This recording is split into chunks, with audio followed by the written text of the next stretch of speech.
Are you ready to dig into some profitable crops today? I am absolutely fascinated by this stuff. Me too. We're diving deep into Growing for Profit this time, a book all about crops with crazy high market value. Yeah, it's not just about raking in the cash, though. Right. It's finding that balance between profits and being good to the environment. Exactly. And you know what's really interesting? The author is all about making money, but actually prefers permaculture. So we get like both sides of the coin. Yeah, the market reality and then this whole other way of looking at farming. I like it. So speaking of treasures, this book dives right into saffron, red gold, they call it. You know why they call it that? Lay it on me. It can be more expensive than actual gold. Per gram, no way. Yeah, per gram. It's mind-blowing. The book says it's because chefs and perfume makers are crazy for it. Makes you wonder how they even grow this stuff. Right, and the book gets into that. It's a sterile flower, so it only reproduces through bulbs. Oh, wow. And it only blooms for a few weeks a year. That's right. Imagine harvesting that. I bet that's a job and a half. Totally. It's all done by hand. Every single tiny red pistil. Now that explains the price tag. Right.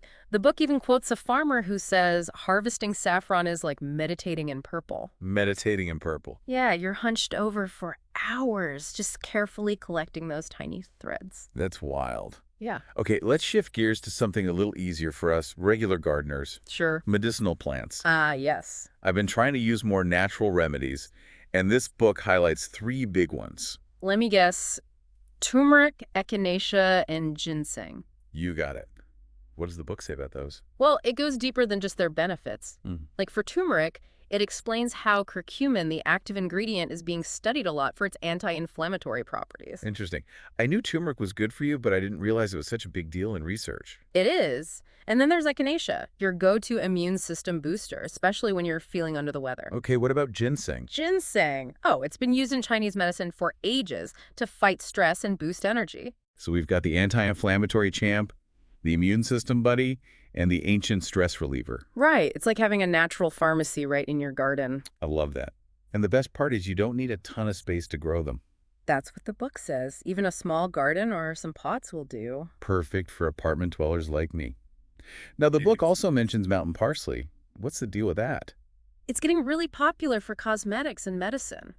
They say it's got all these cleansing and health benefits. It's amazing how many plants are out there that we don't even know about. It is. Okay, I know you're going to ask about this, so let's talk about those aromatic all-stars. Hit me with it.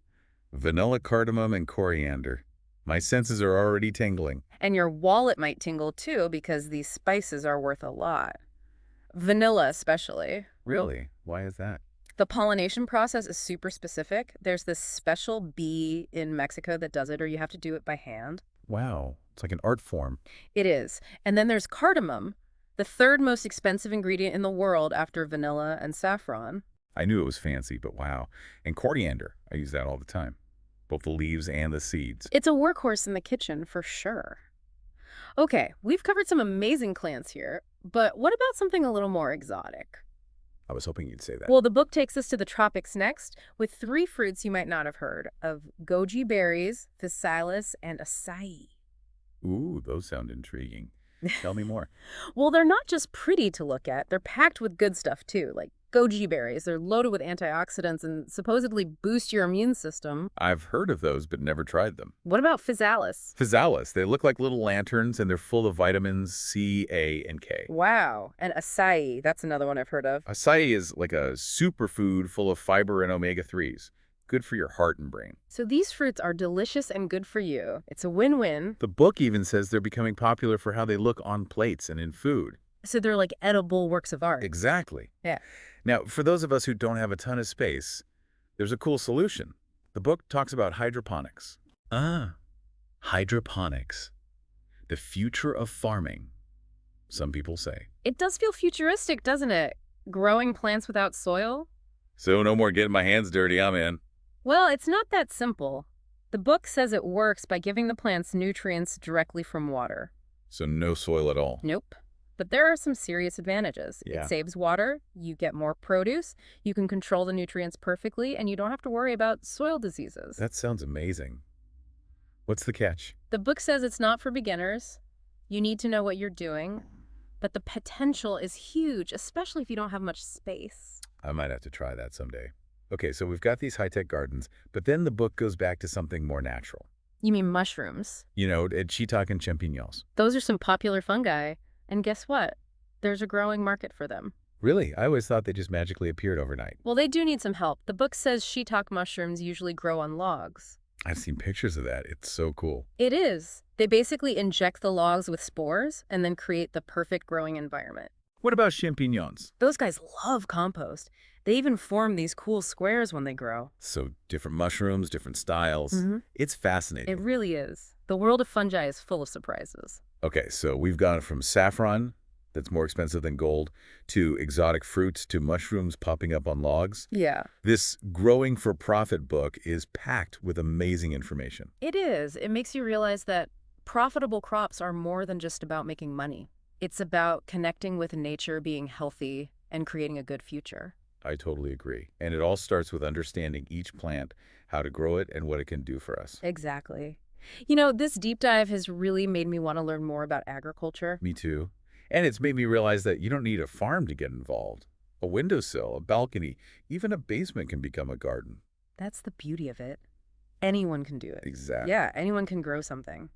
You know what else is cool? What's that? This book has a whole section on organic farming. Oh yeah, that's getting super popular these days. It's more than just a trend, though. It's like a whole way of thinking up farming that fits right in with permaculture. In harmony with nature and all that. Exactly. The book says it's all about working with nature, not against it. So no nasty chemicals. Right.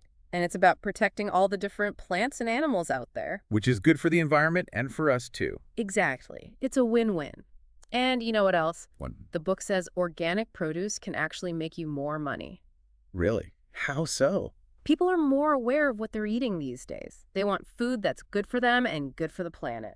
And they're willing to pay more for it. Exactly. It's like voting with your wallet. Makes sense. Yeah. Plus, organic farms have all those certifications and labels. Right. So people know they're getting the real deal. So farmers can make more money, help the environment, and grow healthier food. Exactly. It's a win-win-win. I like the sound of that. And the book even says organic produce might be more nutritious. Yeah, there are studies that suggest that it's not just about what's not in the food, but what is in it. That's a good point. Yeah. It all comes back to that balance we were talking about. Exactly. The balance between profits and the environment, between our health and the health of the planet. It's amazing how it all connects. It is. The demand is there. People are getting informed the planet benefits and farmers can thrive. It gives me hope for the future of agriculture. Me too. It shows that profitable crops can be a force for good. I'm so glad we did this deep dive. It's been eye-opening. Me too. We've learned so much. From saffron to hydroponics to organic farming. I'm already thinking about my next trip to the nursery. I can't wait to see what you grow. This Growing for Profit book has given me so many ideas. It's a great resource for anyone who wants to grow their own food. Whether you have a huge farm or just a little windowsill. Exactly. And it reminds us that profitable crops aren't just about money. They're about creating a better future. For ourselves and for the planet. Well said. Before we wrap up this deep dive, I have a question for you. If you could grow any of these crops, which one would you choose and why? That's a tough one. There are so many cool options. Maybe something exotic. Like what? I don't know. Maybe those acai berries or physalis. Those would be fun. Yeah, imagine having a little bit of the tropics right in my backyard. And all the cool things you could make with them. Right. The book even had some recipes for physalis. They look delicious. They did. But then again, there's something really cool about growing your own medicine. Yeah, like those medicinal plants we were talking about. It's like having ancient wisdom right there in your garden. And you're taking control of your own health. Exactly. It fits in with that whole permaculture idea, too. Working with nature. Yeah. Creating a sustainable little ecosystem.